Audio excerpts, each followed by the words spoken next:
Alors je te fais ça rapide parce que j'ai pas le matériel pour tenir l'appareil ni rien. Donc voilà les deux trucs. Donc tu vas pouvoir te rendre compte que j'ai pas des grosses mains. C'est pas du gros matériel. Alors le truc que j'ai eu comme problème avec ce petit objet là en fait, c'est que si tu as une cartouche déjà dans la machine et que tu allumes, la résistance m'a fait des petits tresseaux. Ça doit lui faire un retour de flamme à la batterie ou je sais pas pourquoi. Et ça me la décharge net. Donc en fait, quand tu éteins, je conseille d'enlever la cartouche et de rallumer sans cartouche et de mettre la cartouche pendant que ça tourne. C'est un petit peu chiant mais ça se fait vite. À emballer, moi je l'emballe direct vu que c'est un petit carré. Même si ça a l'air bourrin comme design, bah, du coup c'est très simple à emballer.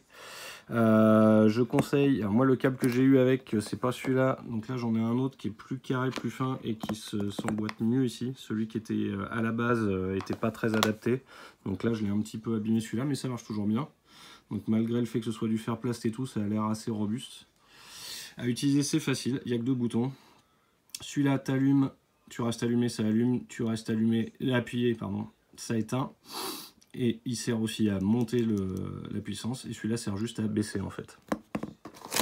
Dans la boîte, donc tu en as 2 et normalement le chargeur. Donc moi je t'ai dit j'ai changé le chargeur parce qu'il n'était pas...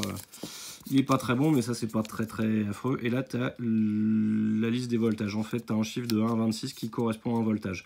Mais il y a beaucoup de choix. Là il manque le... En fait s'ils sont trompés aussi, il manque le 5. Donc je suppose que entre le 4 et le 5 c'est 5 à 6, donc ça doit être 5,5. Ou 5,4 ou un truc comme ça. Après le RCA a l'air assez costaud. Celui de la Neumann aussi. Donc je le mets pas trop en force. Je le mets pas trop en force, ça tient. Hop, et là, voilà, c'est aussi donc ça s'est installé. Et après, bien sûr, bah, quand tu tournes fatalement le grip qui fait toute la machine, sur cette machine-là, bah, du coup, tu as le truc qui tourne à part. Donc là, je peux pas vraiment le faire vu que j'ai qu'une main, c'est pas facile. Hop, donc là, de la vis à fond. Donc là, tu vois, en fait, la machine est complètement couverte par le grip. Donc à couvrir et tout, c'est pareil, en fait, c'est très simple. Hein. T'as un ressort dedans pour le retour, ça marche très bien, elle est un peu plus brillante que peut-être certains autres pens, par contre c'est ridiculement petit. Et ça marche vraiment bien à 7 volts, donc là par exemple si je l'ai normalement, ça garde ton dernier voltage en marche. Voilà. Donc là 8 c'est 6,5. Voilà, là dans ces eaux-là je m'en sers pour faire du magnum, du shading, tout ça en général. Donc, de toute façon je m'en sers entre 6 et 7 volts à peu près pour tout. Voilà pour cette machine là, et avec ce petit truc là, après, bah, comme je te dis, tu baisses et tu augmentes. Et le premier bouton, ça éteint. Donc moi, si je suis en cours de tatou, bah en fait, bêtement, je pose hein, et je laisse tourner. Hein. La batterie a l'air de tenir assez longtemps quand même quand elle est bien chargée et si tu fais pas le con avec. Et puis bah, pour la charger, tu as le petit point là qui est ici qui clignote tant que ça charge et il se met en plein quand c'est chargé. Donc c'est vraiment très bête à utiliser, même si tu n'as pas une lecture de voltage direct.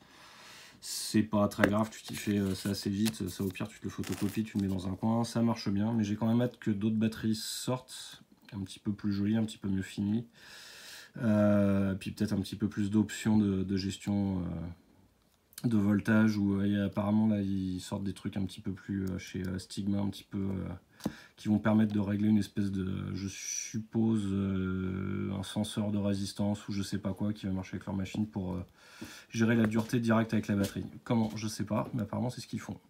Voilà, donc je t'envoie la petite vidéo et puis bah, si tu as plus de questions, tu me dis.